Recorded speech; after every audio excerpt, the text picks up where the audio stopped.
and welcome to the latest edition of Loaded Balls, and it's the coaching room. I think we're on to episode 6. I'm losing count now with all the great shows that we've been doing, and I'm delighted to be joined by Mayobridge own Joe Coulter. Joe, thanks a million for coming on.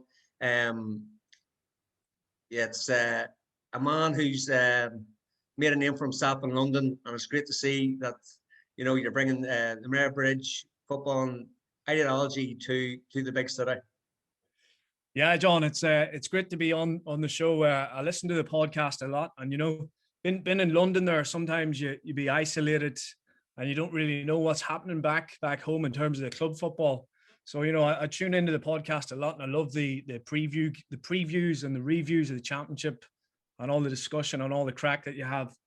So it's great to be on the podcast, John. No, thanks very much, Joe. And the last time we had a Mayobridge man on, Tommy O'Hare won't come on anymore because Mayobridge were top of the league whenever he came on, and then they were fighting relegation. So he says no more. So that's the end of that.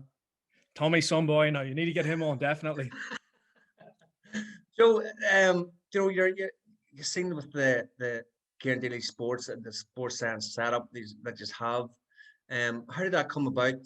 How did you make the journey across to London? It's fascinating stuff. What you're doing at the minute.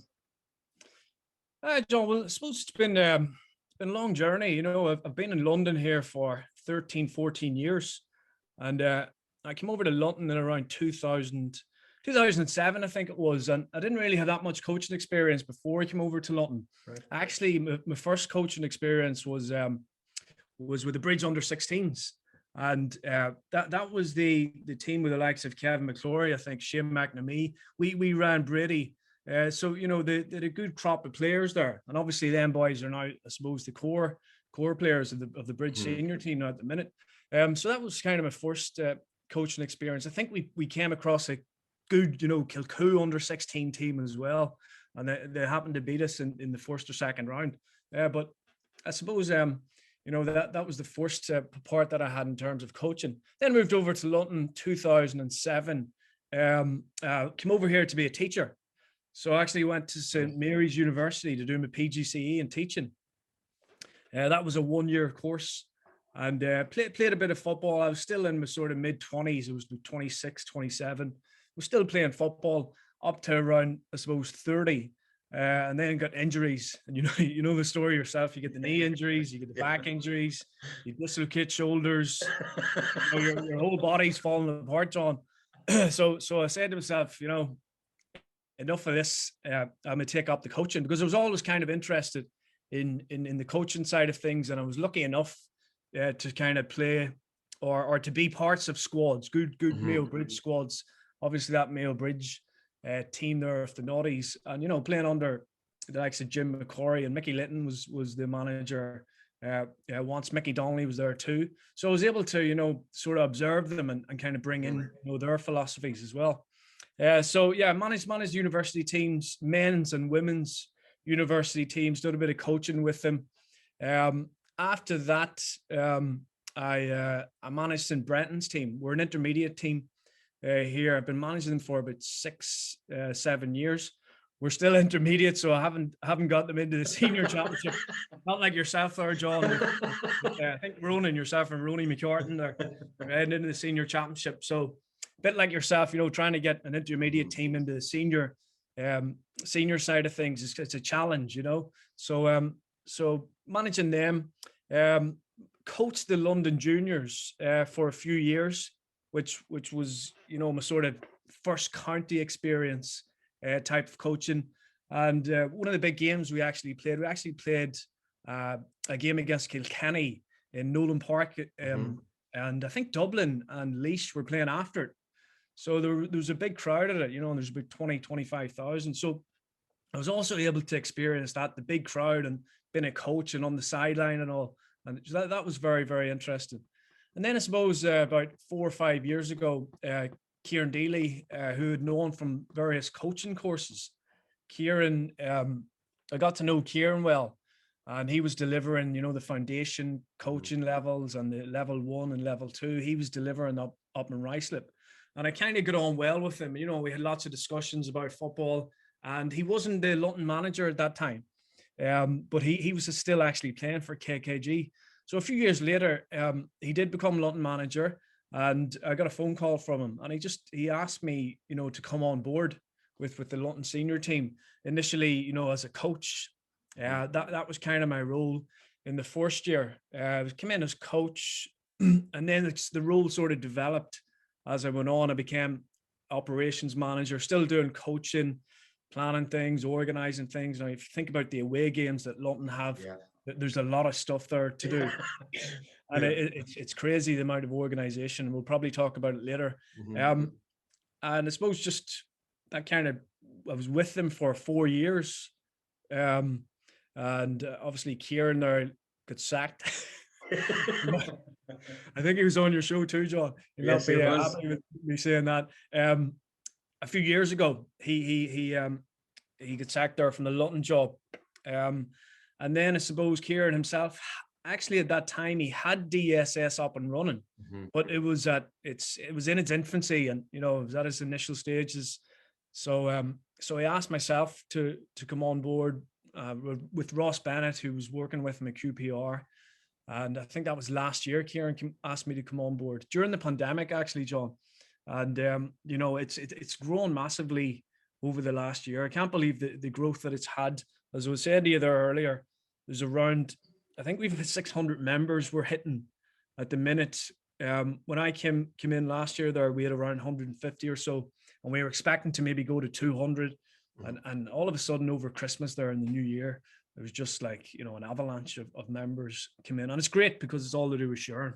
Yeah. And Joe, just while you brought it up about the DSS platform and that, do you think that the GAA are behind in the resources, or is it that the experienced manager maybe doesn't have the tools that they're looking for, and it's more, the resources are more for underage coaches and that there, or what sort of clientele are you getting? Generally speaking, we get managers at any levels. We get coaches at every level. We get underage coaches. We have camogie coaches who are members. We have lots of hurling coaches that are members. We've got S&C coaches who are looking to maybe looking to top up on the coaching side of things as well. We've got managers that are on board. We've just got like lots of different types of people that are joining, even people that are not involved in GAA as well, or kind of joining. But our core base is mostly GAA. And just coming back to your question about resources, are we behind? I would say in terms of soccer, if you compare it to soccer and the sharing of resources in soccer, probably a little bit behind. But John, I think we're catching up. I think coaches are now becoming more open. I think they're sharing a lot of information. Now, Stevie Poocher works for us, and 15 years ago, Stevie would have been sharing drills with me, but he would have been emailing them to you. But now, I don't know if he stole them off somebody, John. but now, check of the course, bottom of them. Exactly. but now, of course, you've got the likes of Twitter. You have the internet, so now you can easily share those resources. I suppose, which is great. Do you think that people are scared in GAA circles to share something in case they give out their secrets, or is it maybe they're afraid of ridicule if they put out something, or is it something else? I think it might be the second one, actually, John. I think people might be afraid of being criticized with the materials or the resources, that they're putting out there. But I think as more people put information out there, it's all about people saying, okay, that looks good and that's a great resource, but maybe you could do A, B, and C to it to improve it, or maybe you could do this to it. And I know myself, sometimes I'd be at the early stages when I was putting stuff on Twitter, John, I would have been a little bit maybe hesitant to put stuff up in case people were sort of critical of it. But after a while, you don't really care. Yeah. After a while, you're like, well, do criticize it because I want to improve it. I know you had Luke Barrett and a couple of guys on the show there recently, and Luke puts some great stuff up. He puts the modeling stuff up for the tactical periodization stuff. and all, and he's putting a lot of stuff up as well. So, and Colin Nolly, of course, a lot of his stuff is excellent. Yeah. So it's great. It's great to see more people putting stuff out there. You've become the expert in tactical pad. The drills they're great to see, because for years, like somebody would be explaining a drill and they'd be doing like lines here and lines there, and by the end of it, like it looks like something, that doesn't look anything resemblance a drill or a game or anything like that there. But tactical pad seems to take all that there away, and you can see it animated then. Yeah, I totally agree with that, John. And you know yourself from your playing days, when sometimes when the coach tries to explain a drill and he's verbally explaining it, and you're thinking, Jesus Christ, what does he mean there? Where should I stand? Where will I go? Or what will I do? I don't really understand the drill, and it can waste time, that wastes time.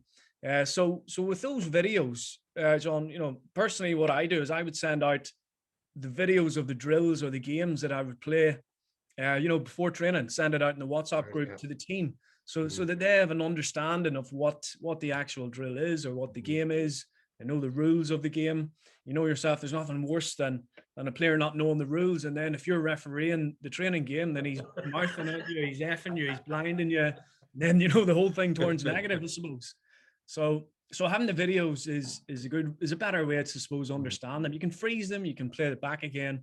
You can do a lot of things with video. And is it easy to use, Joe? Is it like do you know the way some people wouldn't be tech savvy as such? Like, can you learn it over a short period of time?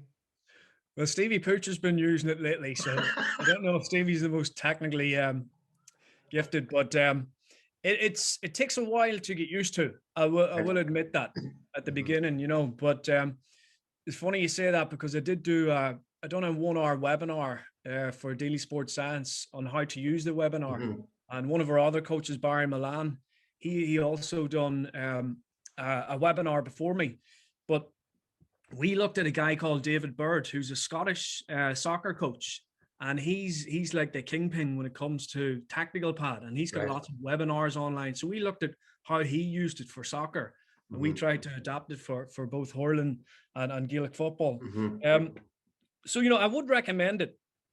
Definitely recommend it to any coach. I'd recommend it to managers as well at any levels, because it actually gives you more of an understanding of the game and the different movements that you might expect in a game. And you can kind of show that, and you can share that with the players. So it is easy to use after a while. Suppose like your smartphone, when you get a new smartphone, maybe not the iPhone, but when you get the iPhone for the first time, you were like, Jesus Christ, how do you use this show? So after a while, it becomes second nature, I suppose. And Joe, you were saying there about like you're growing up in Mayobridge, and you've, I think it's 5 brothers, isn't it? And three girls in the family. And, were you always, is it that competitive nature then that you bring through the coaching, you think? That Mayobridge team, it sort of came through the divisions, and then it hit that peak team that was winning all in front of them. Yeah, I think so, John. I think having, 5 boys in the house and five boys in the backyard and in a small area playing football, there's going to be rows, there's going to be arguments, there's going to be boys hit, there's going to be fisticuffs, it's going to be very, very competitive, And in Mayobridge, there was a lot of, we used to play up the park. We used to play soccer up the park rather than play Gaelic. We played soccer, and those games were massively, massively competitive, And I suppose as well as that, growing up in the bridge, too, we had good underage teams. I suppose like with the Straver as well. Brilliant underage teams, and very, very, very competitive. And I suppose we were lucky enough to have good players, and we won a lot of underage stuff. So I think I brought that over, to the kind of coaching end of things, or coaching philosophy, whatever you want to call it. And who put it all together at underage for the bridge then, Joe? Like, was there one person, or was there a group of men that knitted the whole thing together? I suppose there was a lot of people involved in it, John. I suppose with that brilliant minor team that I suppose you Mickey Walsh and Benny and Ronnie Saxton on. You at underage level, you had the likes of people might know these people, but Sean O'Hare and Pat Garvey, and what they were big into when they trained those lads at under 10, under 12 level. They were massive into the technical side, the skills, right? Learning the skills, even in closed environments. Now, they wouldn't have played a lot of, maybe a lot of games in training, but they done loads of kick passing, loads of hand passing, loads of blocking. Now, if you speak to any of those boys, Mickey Walsh, you speak to Benny, they will say they done blocking until the sun went down, and they probably didn't like it, but it built up kind of their resilience, I suppose. That's what I was going to say. Was that more psychological? Do you think, Joe? That the way some children, like the fear of blocking and all that there, but if it's executed right, getting in close, you don't get hurt. And I think so, yeah, and I think a lot of those boys were very gifted, technically gifted, and they were very skillful footballers. So maybe the managers or the coaches thought, well, if they're skillful, let's look at other sides of the game. Let's make sure that they're tough. Let's make sure that they're competitive. And if you look at the underage teams in Kilcoo, for example, and even the Kilcoo senior team, massively competitive and always have been. And it was very, very, anytime you went and played Kilcoo at underage level, especially for the boys, they knew they were in for a tough game. So I think that helps with the resilience, John. What was the culture of Mayobridge team and squad then, Joe, with that? I suppose like the dominant force of the 90s, early 2000s. Like, it was a phenomenal team, and everybody seemed to know their role, no matter who played, where the positions seemed like, interchangeable. 1 week, Ron's actually be doing full forward, then he's doing wing half back or wing half forward, or even, he just pop up anywhere. So what was the thinking behind that, and how did that happen? Well, I think when you look at the Bridge, and I think you mentioned it earlier, I think the Bridge went from Division 4 to Division 1 in the kind of earlier Yes. years. And I think Mickey Litton, obviously everyone knows Mickey. Mickey would have been, the lead man at the club. Everyone would have looked up to Mickey. Mickey was my hero, was probably your hero. A lot of down boys our age, he was the hero. And I suppose if you looked at the down team as well, I suppose the down team of the 91 and 94, I suppose the Bridge kind of based their culture or their playing culture on that down team. The kind of fast moving, swashbuckling football. If you grew up in the Bridge, you wanted to be Mickey Litton. You wanted to be a forward. You didn't want to be a defender. Most boys, generally speaking, that's probably the case, but it was even more so in Mayobridge. You wanted to be a forward. You wanted to be like Mickey Litton. You wanted to get the ball. You wanted to take on your man. Taking on your man was a big thing. Tell that there, Joe. Tell that there to Brendan Grant, because he loved defending, because he there was no backwards of Brendan anyway. No, Brenton was a brilliant player, brilliant fullback. I don't think he attempted to play on the forward line. Maybe full forward towards the end of his career. He's too busy hanging off me, I think. I think so, John. He's doing a bit of coaching there at the minute, isn't he? Yes, yeah. So as you said earlier, there were boys for different positions. They had a really good team. They had cornerbacks like the likes of Gavin Barry, excellent marker, but also could play football as well, and could also come out with the ball and was very comfortable distributing the ball. You had really good halfbacks. You had an enforcer on the team, Francie Poland, brilliant footballer as well, excellent passer of the ball. You had a brilliant midfield. You had Owen Woods, who could get your primary possession for you. And then, of course, you had the forward line, which was, you could sit here all day and talk about that forward line, It was scary, like how and it was just interchangeable, because you just didn't know where the boys were going to play. Like, there was no point in scouting Mayobridge, because it was the change. Maybe was the coaches at that time, I think it was Jim McCurry, men, and did they have that ethos that everybody was interchangeable? Absolutely. Yeah. And, you would have had Benny playing half forward. Sometimes you would have had him in full forward. He might have come out to midfield. Glenn McMahon was there too. He was an excellent footballer. Glenn was an excellent half forward. He also could play full forward. And I suppose for all those lads when they were growing up underage, that wouldn't have been new to them. It wouldn't have been new to them just to play in one position, because the different managers that they had at underage level, I suppose, would have played them, anywhere. And I can remember our Brenton himself. Brenton he played in nets. He also played full back. I know that he played half back in the minor final in '97. Even though his man scored 1-7, John, I wanted to get that in there. He was playing half back that day. That was the last time you played it, was it? It was. So I suppose he was sort of, he was an example of one of those players that could, suppose, play in any position. As you said, Ronnie Saxon could play in any position. Noel Saxon could play half back. He could play half forward. And I suppose that was down to their technical ability and their technical skills too.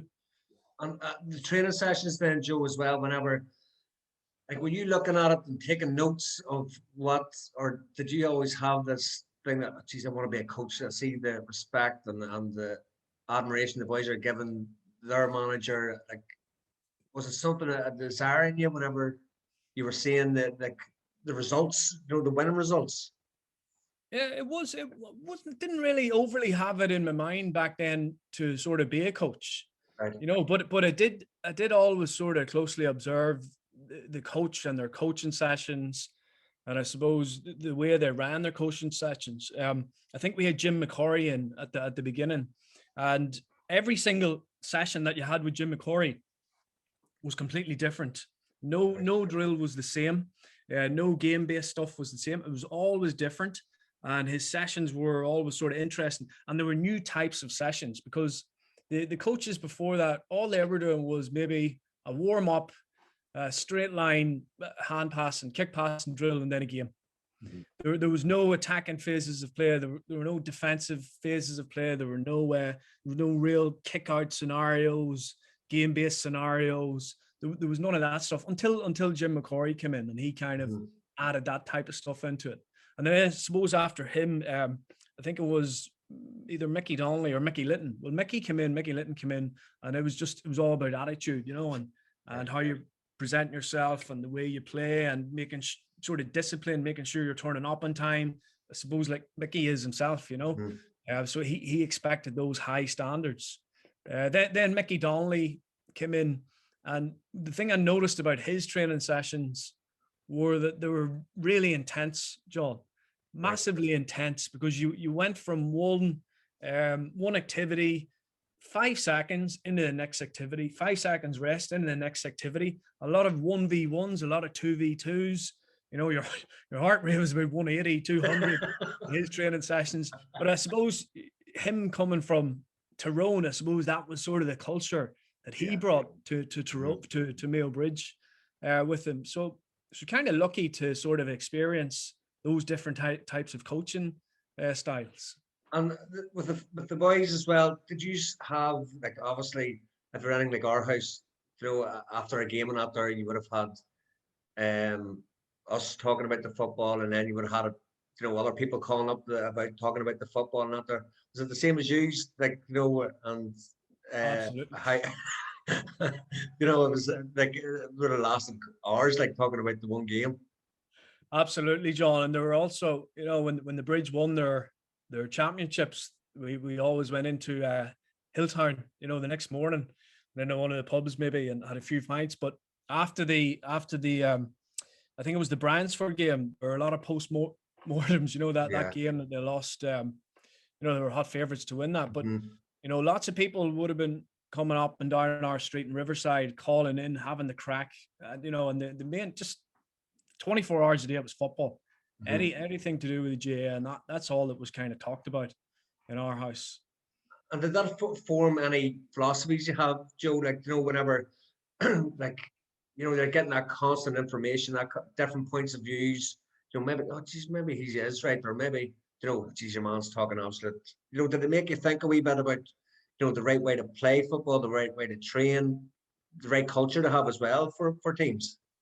Yeah, I suppose it did, John. You know, when I came over here to London, I suppose my philosophies kind of changed over time. To be honest, when I came over to London and started managing teams, the one thing that kind of struck me or shocked me actually was the technical side of things, and I thought the players over here were poor technically.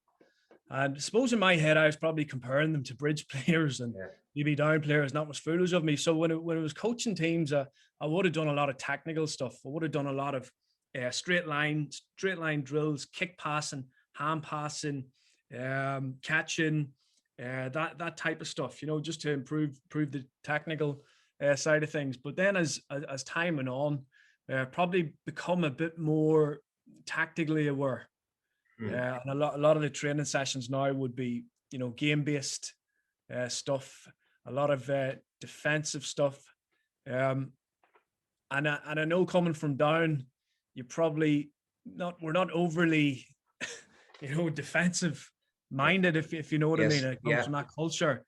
And I think it's one of the things that helped me when I came over here, because a lot of the people I met over here were boys from Tyrone, boys from Donegal. You know, you've boys from all over Ireland, and Yeah. they bring different points of view when it comes to how football should be played.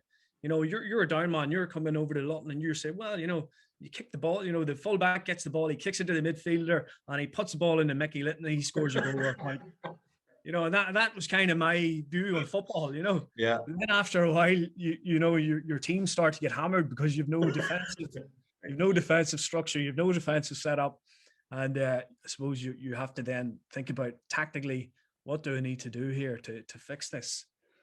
And like whenever you're getting all them different, who was your mentor as such whenever you went over to London then, um, Joe, that you thought, you know, made you think about the game that different, or was it a book you read, or was it just the evolution of Gaelic at home?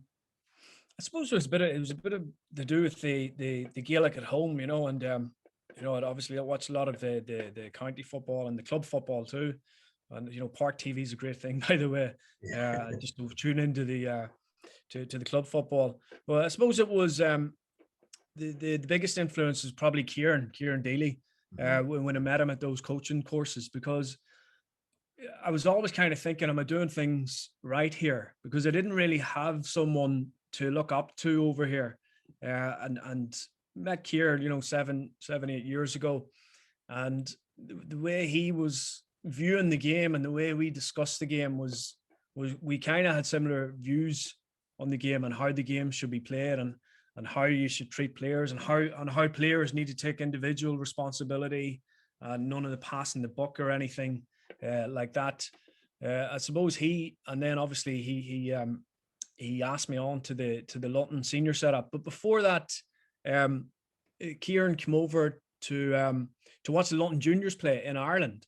So he was on a scouting mission when he was going to be manager with London, because he wanted players in, and he was, you know, he went out of his way to go over to Ireland to watch the London juniors play, and he actually got 3 or 4 players. But the thing with him was, when he was looking at a London junior player, he wasn't seeing them. He was saying he could be a senior player. He could be an inter-county senior player. He wasn't looking at them what they were now. He was looking at them what they could be in a year, 2 years time, 3 years time.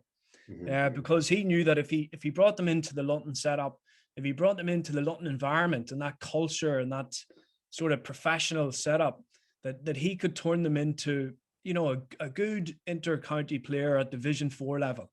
And he said, you know, you could take a Division 2 club player in Down, and if you put them into a county setup with the right environment, there could be a good county player. And it happened, because we did have Division 2 players, junior players that came in and blossomed at inter-county level, because they had that support and they had that kind of environment around them that Kieran built. So I would say Kieran would have had the biggest influence on me over here. What did he do? Did he challenge you, Joe, on your thinking then? You know, as you said, the one thing for GAA coaches is, am I doing this right? You know, and I think that's everyone, like as you said, like, you know, every coach is like that. And like GAA coaches, like when I was talking to Fergus Connolly and all that there, and I was saying, he just said, ask people what they're going to say. Like, what's the worst thing they can say? No.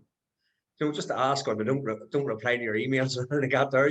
Just ask and ask, and see if you can throw out ideas together. And you know, was that the sort of thing that was happening?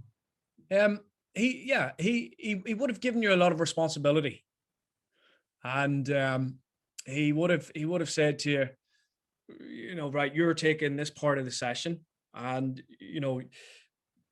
because we were doing tactical periodization stuff, we already knew what we were doing, so it could have been small-sided games, but you can decide what type of small-sided game you want.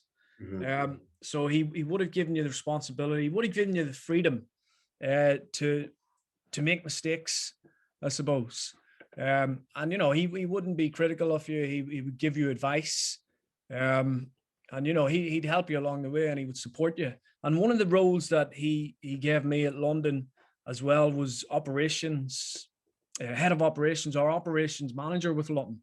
And as you can imagine, with London, we would have played about 7 games away from home every year. We would have 3 challenge matches in Ireland, and then 4 league games. So we would have 7 or 8 times we would have went over to Ireland to play games. And one of my responsibilities would have been to make sure all of the timings were right and to send out a schedule to the team. So I was doing loads of things. I was doing hundreds of things, and it was massively time consuming. But if we didn't get it right, John, then the performance, the players won't buy in. Mm-hmm. The performance won't be good on the day. We won't be competitive. And you can imagine London already with the sort of where we are, we're already at a disadvantage. So we needed to get those small things right. So, doing things like organizing things like flights, the time you arrive at the hotel, the flight time, what time you arrive at Dublin Airport, the time the bus comes at Dublin Airport, everything had to be done. It was with military precision, and if it went wrong, Kieran wouldn't point fingers at you, but it would be your responsibility. You must have been the most stressed man. You couldn't wait till the weekend was over. Stop. And I suppose getting to the pitch on time was a big challenge as well. And yourself, you're traveling from Dublin Airport, and you might be going to Wexford, or you might be going to Limerick or somewhere, or even up to play Antrim, because we played Antrim a few times. And you'd have to Google. Let's put it this way: Google Maps was a good friend of mine during that time. And sometimes you were playing in the city, Limerick, so you would have to take the traffic into consideration. Mm-hmm. Sometimes you were playing up in Derry, in rural parts of Derry, so you wouldn't have had a clue about the roads, and you don't know. So if you arrive to the match 15 minutes late, 15 minutes late than you had scheduled. Right. Players are rushing around, the physio's getting the table, boys are panicking, and then if you arrive 15-20 minutes too early, players are standing around, they don't know what to do. So you just had to try and get the timings right, and have everything, I suppose, organized to a T. And I suppose the most stressful part was the flight home, because you didn't want to miss the flight home. Because that would have spelled serious trouble. You would have had 30 boys who wouldn't have turned up for work on the Monday morning. But there was a lot of responsibility, and that was quite time consuming, I suppose. But that all starts with the culture, Joe, as well. From the first minute, that everything's, as you said, military precision, and players love that. Players love to be told they're doing this, and this. You just perform. That's all you have to concentrate on. Was that something that was ingrained in London that you just wanted to bring together? Yes. Yeah, this was something that Kieran was big on, and it was something that Ross was big on, and it was obviously something that they had taken from professional soccer with their background at QPR and Chelsea and so on. And as you said, the players all they want to do is get on the field and play football. They don't want to be walking around worrying about what time you're arriving here. Is the bus, when's the bus leaving? That's just cognitive overload, or whatever you want to call it. Yeah. They just want to get in the field, and that's what we wanted. We just wanted them just to think about get in the field, perform on the day, use your training, and play to the best of your ability. And I suppose with London as well, over those 3 or 4 years, John, we were competitive, and that was one of the objectives that we had. We'd 7 league games, as I said earlier on in the season. Our target was always kind of to win 3 league games and to win a championship game. Unfortunately, we didn't win a championship game. We came close a few times. Now Galway there, I think we were 4 points in it, if you remember. And in the league, we generally won 2 or 3 games. So we reached that target every year. And it was all part of the culture, I suppose. Those high expectations. Is it a special bond then you have for the players in London, Joe? Like, was it, that you were performing?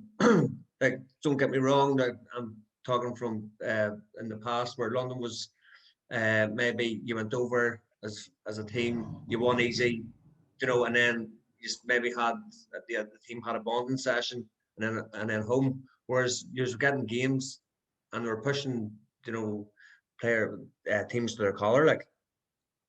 Definitely. And you know yourself, you have 30 lads coming over to London from different counties, from different clubs, from different backgrounds. And the big challenge is how do you get a sense of belonging here? And I suppose Kieran also put me over that side of things, the culture side of things, and getting the players to want to play for London and to have pride, I suppose, in playing for London. And one of the things we done an example was we printed out all the crests of all the club teams that the players played for back home. So you would have had the club crests on the changing rooms, and we printed out all of those and we put them up in the changing rooms. But on the other side of the changing rooms, we had one crest, and it was the London crest. And we were trying to get the message, yes, you all come from different clubs and back home, different counties, but we're all one here. We're all in London. And Kieran also asked me to put up some London landmarks in the changing rooms in Ruislip. So I had Big Ben, we had the London Eye, we had the Houses of Parliament, and we also had a big, actually it was Big Ben, the Union Jack was coming out of the top of Big Ben. And I was saying to Kieran should have put this up here. We have a few boys from South Down and a couple of boys from Derry there. They might take offence. So we put it up anyway, and the boys took it in good jest, and there's a bit of crack, and English lads slagging the Irish lads. You have that bit of banter, amongst the lads too from the different backgrounds. So we did achieve that kind of sense of belonging. No, I seen some of the videos of the trainings too, Joe, that just would have put up like a couple of years ago, and that, and the way the field was segmented off with the small games and that there, and then it was interchangeable on that. You talk about technical periodization there. Was that a big thing that you used with Kieran's sports science, and then you're obviously detailed to timings and operations and that there? Did that come across in the trainings as well? It did massively, yeah, and everything was planned well in advance. And we probably done a lot of small-sided games.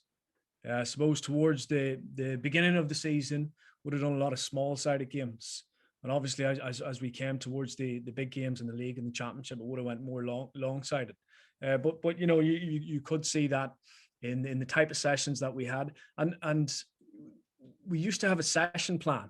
And Kieran used to have a template for a session plan, and every single detail was in that session plan.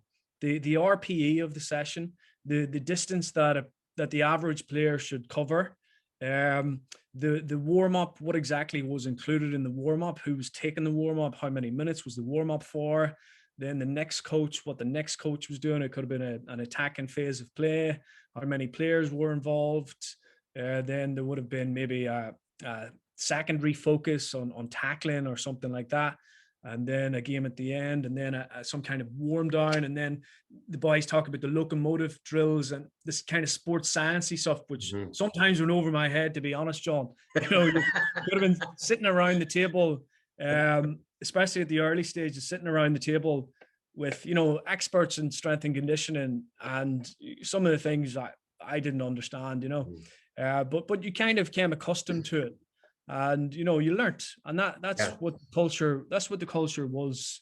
You were there to learn, you were there to take in information, and ultimately it was there designed to make you a better coach. And you were 7 years now with St. Brendan's, Joe. Yeah. Like, that's unheard of in GAA circus, that a manager like over here would be with a team for 7 years. How do you keep it fresh? You know, and are the boys sick of your voice by now? I think it's 6 years, actually. 6. I did say 7. It might be 6. Even 6 years is still. Here, they are sick. They are sick of my voice. I can tell you that, John. But the thing is, you know, every single year we will have about 8 new players come in. You know, we might have a core of about 9 or 10 players, but every year, maybe not this year because of the pandemic, but you would have 8, 9 new players that would come in just because of the situation where we are, you know. And that's probably why they don't get sick of me, because they're new players every year. But yeah, I suppose, you know, you try to improve the sessions, you try to get the players to come to training, and that's the biggest problem here, John, in London, because when you think about it, there are lots of distractions in London. I think your brother's over here to be able to tell you about that as well. And you know, when we started up this season, we were thinking about going Tuesday night training, Thursday night training, match of the weekend.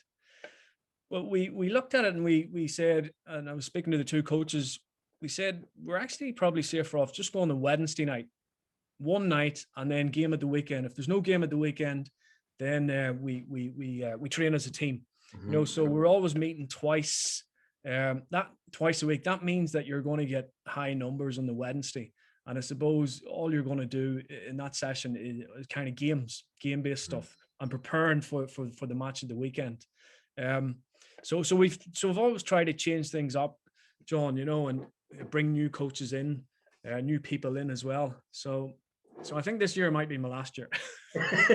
But Joe, like, even with new players, as you said there, like, it's, you know, to say that it's you play for the manager sometimes, you play for the coach. You know, you get that, like, you get that bond with, like, you run through a brick wall. You know, you give that extra percent. How do you get that across then to the players that are coming in? And is it about building relationships then? And how do you do it? I think that one there is key. I think the building the relationship with the players, especially new players that come over, John. And you know, it's not just about football over here. It's about the support the players have. You know, London's it's not Australia. I admit that. You know, it's not Dubai or anything like that. You know, it's not too far away from Ireland. But new players do come over, and you know, they might need a job, or they might need support with something. Maybe they're moving house, or they might need to help with rent or something like that. And you know, you try to help them out. So you try to build those relationships first, and you know, the trust side of things. And you know, it helps the players settle in. And we also try to make the training sessions enjoyable as well. You know yourself, you know, you come home from work, you know, stressful week, especially working in London, with some of the jobs some of the lads over here have. And you know, they just want to go out and enjoy their football. They don't want a coach shouting at them, yapping at them, screaming at them. That wouldn't be my way at all. You know, I'd be more, you know, let the players get on with it. You know, they're not here to listen to me shouting at them. Coach them. Is that their teaching background, do you think, Joe, as well? I think so. I think that plays into it as well, John. You know, I think you know, with teaching, over here you can't shout at the kids before start, or else you'll be in trouble with the principal. Yeah, but it does help. Yeah, the educational background, the teaching background does help when you're coaching or when you're trying to get a point across or you're trying to explain something. It helps. It helps too. And with the, I suppose the, like, you know, whenever you're building relationships and that with the players and the coaches as well, what things would you say is like the non-negotiables for you that you, whenever you start the start of the year, this is it, or do you have non-negotiables, and is it everything, you know, is there a set culture or set standards? I would say when I was at London, when you're that high sort of elite level type of teams, there are lots of non-negotiables. Right. And one of them that we had then was turn up to training on time. And if you're not going to turn up to training on time, send a message to, and there was a designated person that you could send a message to. It wasn't sent to the manager because right. the manager's planning he's planning the session out. Yes. You know, if he's getting disrupted by a text message, the manager's head's somewhere else. Yeah. No, he needs to be focused on the session and the players that are at the session. So players turning up on time to the session, players looking after themselves too. You know, when they're not on the pitch, and you know, with the London setup, we had about 15, 20 people in the background, in the back room team. You know, we had a couple of psychologists, we had 2 or 3 nutritionists, and they'd be giving information to the players. We had 3 or 4 strength and conditioning coaches, 3 or 4 skills coaches. We had physios that were kind of ex-physios of Wolves and championship teams. And we had the QPR thing with Kieran and Ross Bennett. We also had a goalkeeping coach who was the goalkeeping coach for the Guam national team. So he said they played against Iran one time and they wouldn't let him into the country for some reason. I think he had an American passport or something, or a dual citizenship, and he couldn't get into the country to play. So we had him as a goalkeeping coach, and he was brilliant. You know, he had 50 tennis balls out, he had tennis rackets out, and it was really professional type of training that he was doing with the goalkeepers. It wasn't the type of goalkeeping training that you might see 15, 20 years ago. Yes. You know yourself. Yeah. It was top-notch stuff. And I suppose also in London, we try to bring over guests, special guests. Now we'd call them consultants. Here we call them consultants, you know, for that professional sounding thing. So we brought over Paul Galvin, and he took a few training sessions or parts of training sessions, and Paul was brilliant with the player. Different, unique look at the game he has. You know, he sees the game differently.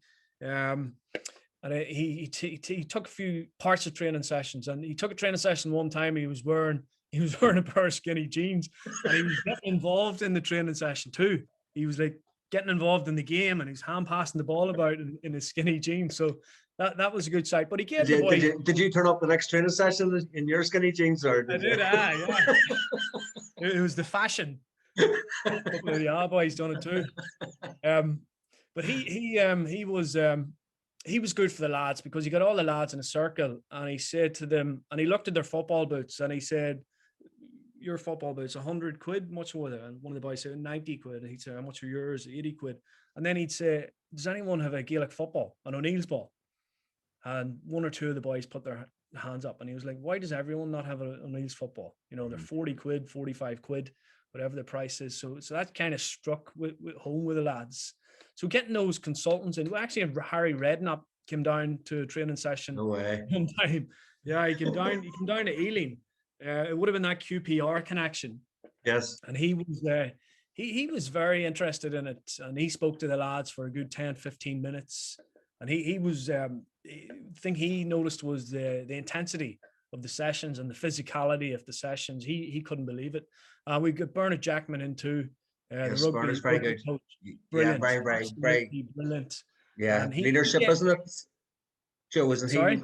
isn't he about leadership and Absolutely. yeah. And I think he was coaching one of the Welsh club teams, Dragons or something, was it? And he brought in a lot of things. I think the ideas that he brought in were excellent. The sort of individual plans for players. So you had your 4-part approach, the technical, tactical, physical, and the other one, psychological. And he said, if you want to improve your players, you have to individualize it. You have to meet them on a regular basis. You have to give them targets, specific targets. You have to see if the player monitor whether or not they're reaching those targets, get the players to buy in, agree to the targets. So we done that. We done a lot of one-to-one meetings with the players, and that was all part of the culture too. What came across whenever? So yeah, so there was a lot going on. What came across with the one-on-ones then, Joe? With the one-on-ones, the physical side of things. So what you would have had to do is, I done a lot of one-to-one meetings, and I would have had to speak to the strength and conditioning guys and say, what should give me his targets for the physical side of things. So what should he be running 1,000 meters in? What should his max speed be? Then that would be the physical side. Then the technical side would sort of be us, the coaches. We would know, okay, he needs to improve his kick passing. He needs to improve his technique or something like that, and then the tactical side was kind of us as well. He needs to know more about the position he's playing in. He needs to know what his role in the team is, and all that type of stuff, and the psychological stuff too. So that came from the psychology department. So there were departments, and there was an organization structure. Nice. It was like a business. That's the best way I could describe it. Yeah. And you had an organization structure, and I suppose the manager was at the top, the assistant manager. Then you had the different departments. You had the sports science department, the psychology department, the S&C department, and they were department based. So it was kind of run like a business. Like, did it open your eyes to how a county team is run? Did you think, like years ago, that this, like, Down was run like this, or Dublin was run like this? It did open my eyes big time. It opened my eyes because I was thinking, if this is what we're doing here in London, then what on earth are they doing in Dublin? What are they doing in the Dublin team? What kind of setup do they have there? And I know Jim Gavin, he doesn't give too many interviews. I think he did have an interview recently there with Jim McConnelly. I didn't get to see it, but you'd like to know what did happen on the inside. Yeah. And what the setup was like and how professional it was. So it did open my eyes. And the London team wasn't overly well funded because of the situation, but we were well organized, John. And it doesn't take money to organize things. It doesn't take money to write out a session plan. It doesn't take money to write out a periodization plan. It doesn't take money to do those things. So there are things that you don't need money for, and you can do them. You can do them as well as any other top club or county. No, Joe, you can hear your passion and your enthusiasm for like the sport in London. It's great to hear, because some brands are in great hands. And I was just with the players. I'm just fascinated with players, as you say, a big turnover of players out there. How do you get that leadership, like the leadership scale, and being player led? Then how does that work? Well, would have set up leadership groups, John. So you would have had there wouldn't be big leadership groups now. There would have been maybe three or four players in the leadership groups, maybe 4 players, but there'd be different types of characters, I suppose. You might have someone who's your sort of more outgoing. You might have your sort of quieter players or younger players that have come through, university, and you might want to develop them and their leadership skills. But you would have that, and they'd kind of report back to you, and they give you information about what can be improved in terms of training and all those type of things. But it is difficult. It is difficult to get the buy-in over here in London. You know, we're an intermediate club. We're not like TCG, which is probably the the most common, you know, or the most well known. Sorry, Yes. club in London. So we wouldn't have a whole pile of resources, but you'd keep in contact with the players on a regular basis, you know, and it's more about, I suppose, over here, it's more about the social side of things and the life side of things, because you don't have that sort of parish situation over here, or you don't have your family over here, you don't have your old school friends over here, you know. So in many ways, your family is your football club or your Gaelic club over here, and the boys that you play with. So you try to get that kind of sense of belonging, you know, that you're away from home, but you're not. You're in good hands when you're over here. No, exactly, Joe. And it's you know, powerful to hear you speak like about it, because you know it's you're definitely a manager, a coach that, you know, if I was still young enough, I'll get a flight over to London and play, because you know, but you can see your passion, and like you do care for your players and that. What do you look for in a player, and like what qualities, even whenever you know you've seen some great players play for Mayobridge, what was the standout qualities that they had, and you know, was it like natural ability? Yes, but there has to be something more than natural ability. Yeah, it was. I think attitude. I think your attitude is a big thing. And the type of player that I like, I suppose you would call them a manager's dream, is the type of player that comes to all his training sessions, comes early to the training sessions, does his arrival activities or whatever, or works on his areas of development, or works on his strengths for them to become super strengths. Um, when he's at training and when he's doing the drills, is clued in and is mentally tuned in.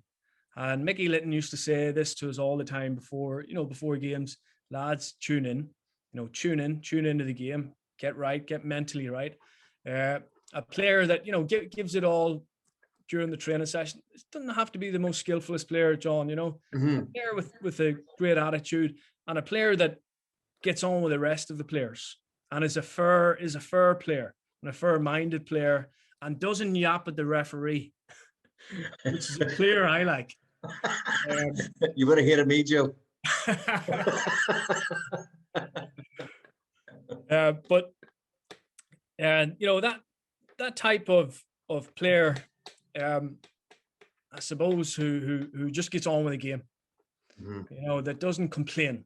Can that be learned, Joe, or is that from your environment, or is it like, your coaches coming through, or like, whenever I look back now at my own play career, like there's so much I left on the table, I think, and I just like I cringe sometimes at what I've done and what I like, and but is it something that should have been instilled in me whenever I was younger? Like this is the right thing to do. This is the wrong thing to do. I agree with you. I think part of it could come from your environment. I agree with that, but I also think that it can be learnt as well.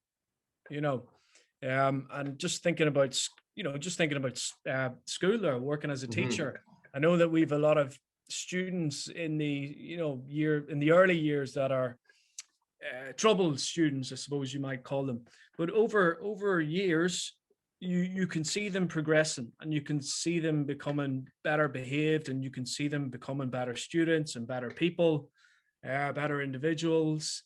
So it can be learned. However, I think it's a mixture of both. And I think that we ourselves, John, in positions of coaches, those positions of responsibilities, or managers, we have a responsibility to model that good behavior, and to show them, what way to act. And if you're on the sideline, not to be arguing with the referee, or not to be shouting or complaining or that type of stuff. So I know it's difficult. It's very, very difficult in the heat of the moment. And, there's nothing wrong with a bit of passion or whatever, but just remember, you're the boys that you're coaching are looking at you. Mm-hmm. you know. Mm-hmm. And if they're Yeah. saying, well, if a manager's effing and blinding and all, why shouldn't we? We should do the same thing, Mm-hmm. you know. Mm-hmm. So I think modeling the behavior is very important. How proud of you are you at the minute with the lads that you coach that under 16s, then being the backbone now of Mayobridge, and playing Division 1 football, and hopefully challenging again for titles. Well, those groups of that group of lads, Ryan Brady, I think Shane McNamee was there, Kevin McClory, those lads have done well for the Bridge Rangers. I know there was a lot expected of them, because I think that team, I think at under 21 level, or it could have been minor level, they got to the Ulster final. I think they were beaten by Oma. And there was a lot expected. And one of the reasons why probably there was a lot expected, and it's not the fault of those boys, is because the team that came before them in the noughties.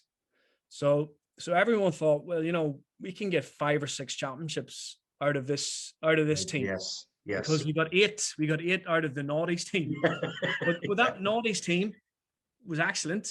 Mm-hmm. Excellent team, excellent footballers, and you'd probably 4 or 5 groups of players coming through. You had Mickey Litton's age, you'd Robbie Coulter, you'd Jimmy Coulter, then you had sort of mid-age lads like Francie Pole and Owen Woods. Then you had a group before that, Dackie Rooney, Glenn McMahon, those boys. And then you had sort of Benny and Mickey Walsh, Romy Saxon, those lads. So you had lots of groups of players at the same time.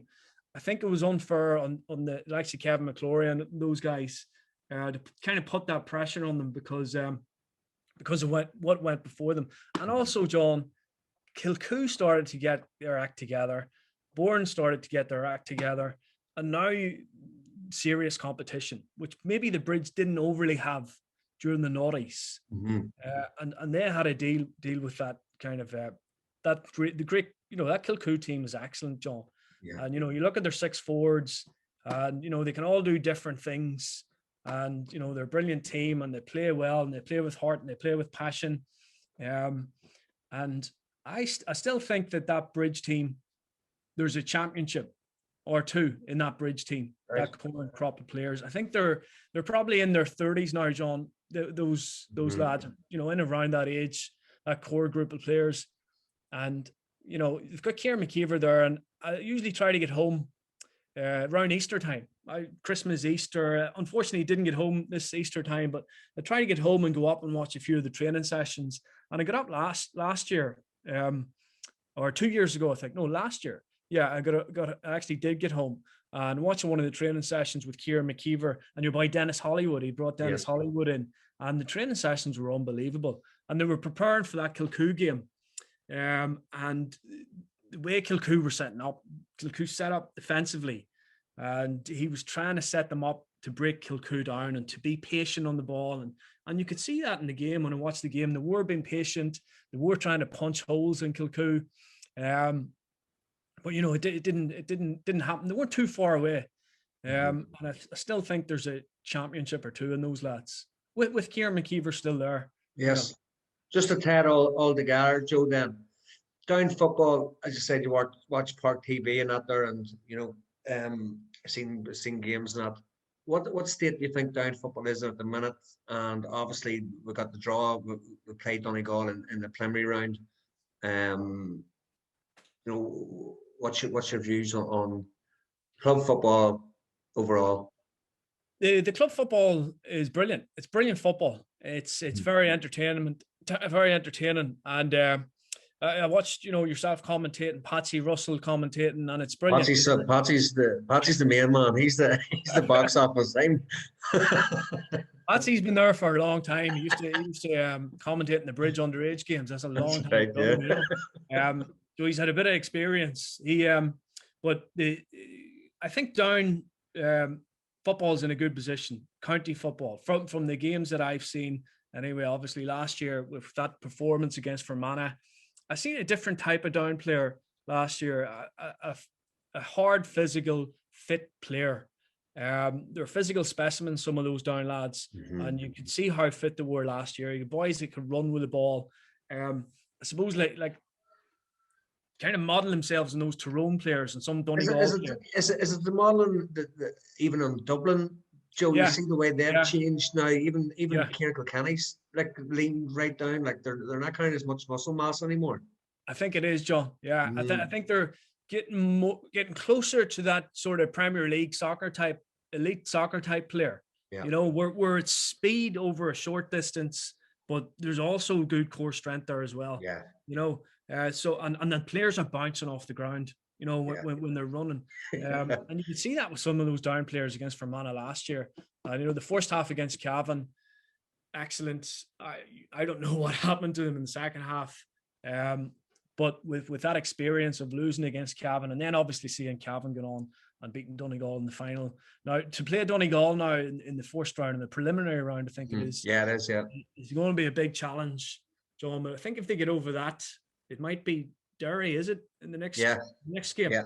Mm-hmm. There's a chance there to get to an Ulster final. Just this is I haven't asked prepared you for this at all, but seeing Donegal, what would you take and try and approach Donegal? Would it be like the Cavan game, or was that a one-off for Cavan to beat Donegal, or what weakness do you think, or what strength do you think Down can bring to the table? I think they just have to. They just have to go with Donegal. Because if you look at the first half of that Fermanagh game, the first half of that Cavan game, they just went all out at Cavan. You know, I don't know what Paddy Talley said to them at the beginning of the game, but you know, if they can do that consistently in both halves of the game, John, and not just play one half, not just play well in one half. How hard is that to do, though, Joe? Physically, like how can a team sustain that? It's tough. It's tough, John. And you know, if you're the manager, you cannot say to the players, lads, listen, we'll take it easy in the first half. Then, you know, you can't say you can't Yeah, say that, or yeah. you might be able to say it. You might be able to rephrase it in a different way. But I suppose you just have to get the message across.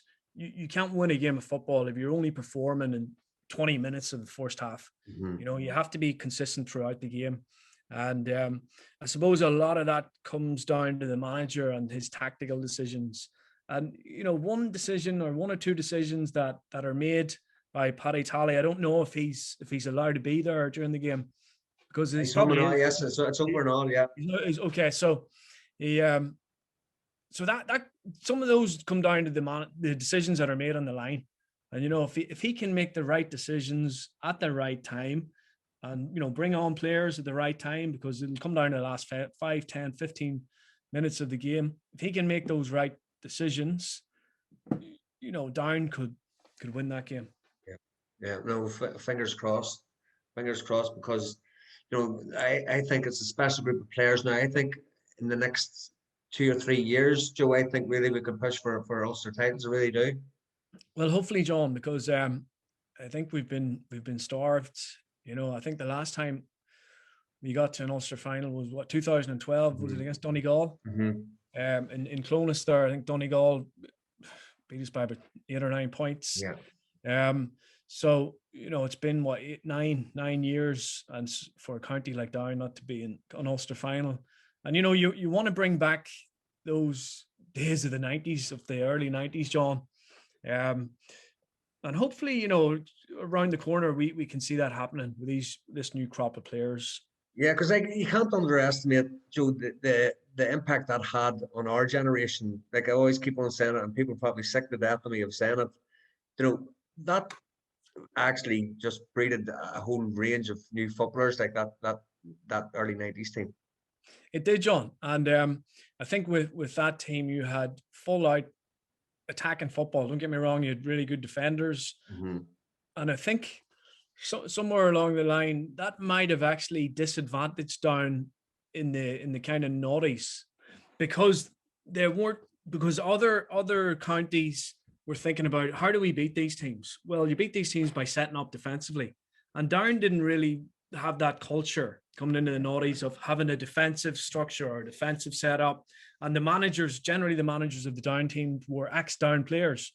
You know, Ross Carr. Yeah. I know, obviously, don't get me wrong, they got to the final in 2010, but they would have they wouldn't have had the defensive thing on their mind as a priority. Mm-hmm. And a lot of, and when Tyrone won the Earl Irelands in 2003, 5 and 8, Donegal, obviously, they all had good, strong defensive setups.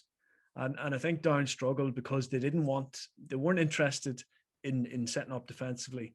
And I think with Paddy Talion now, with his background, I think he is interested in that. Yeah, yeah, it seems to be that way. Anyway, Joe, and I like, it's just about getting that rhythm, as you said. Like, it's hard to do, go out, all out attack, go at teams. It's maybe getting that rhythm where you go and then you sit back, ride the punches a wee bit, take the sting out of their punches, and then go again.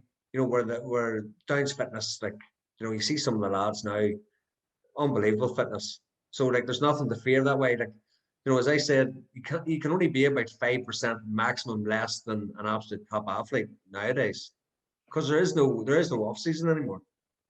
Exactly, John. And as you said, there are times in the game where you can go flat out and you can go all attacking, and you might have the team on the ropes, and that's when to kind of nail them. But there are times in the game when you have to sit back, let the opposition have the ball, take the sting out of the game, and then an opportunity will come after a while. Be patient, and then we'll get back in the game. That's a hard one as a coach, though, Joe, isn't it? Whenever that swing and that pendulum swings, Sometimes you try to be proactive and think, well, in 5 minutes' time, they might start dominating the game. So we have to think about what should we set up defensively now before they start to take a foothold in the game. So, and over a period of time when you're coaching and managing, sometimes you get a bit bad. I don't know if you do get better at it.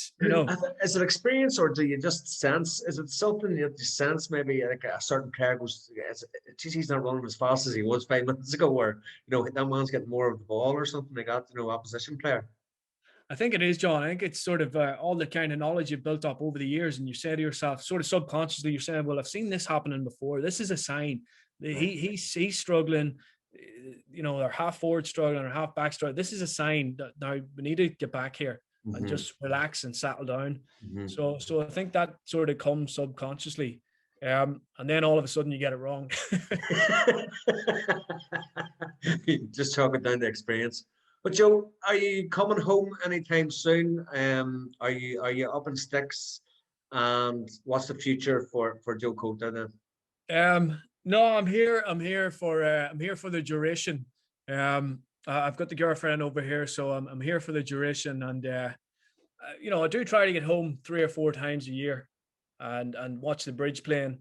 And I think I'll be in London for a while. Not unless Benny gives me a call and wants me to help out with the stone or something. I think he's got Francie. He does, yeah. Yeah. So I won't be getting the call. Operations management down the stone, maybe. Some crack down there. Connor Dorn and them boys. But yeah, I'd say I'll be here for a while. Anyway, Joe, it's a great city, John. There's lots to do, and we're coming out of the pandemic, obviously, here, so, I suppose you can go start back looking at going to Premier League games and going to, concerts and all. And, there's a lot going on here. Yeah. No, Joe, as I say, it's an absolute pleasure talking to you. Thanks so much for your time.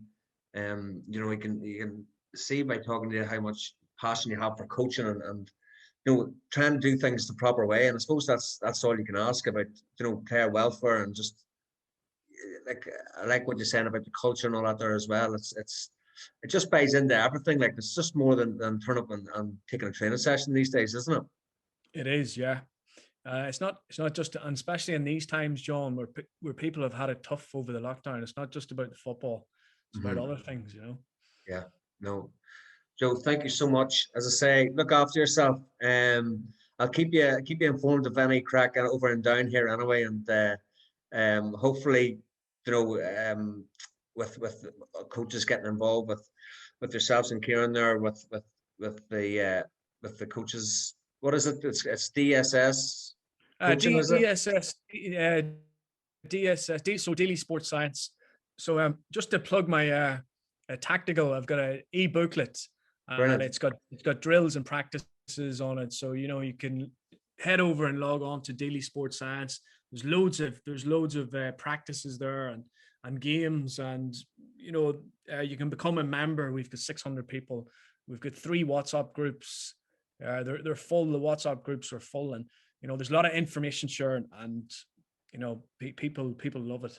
That's what it's all about. That's all about sharing and getting the message out there, and hopefully, better coaches makes better players, makes better games. So that's what it's all about. Joe, thank you so much. No problem. Thanks. Look after yourself. Talk to you soon. Thanks. Thank you.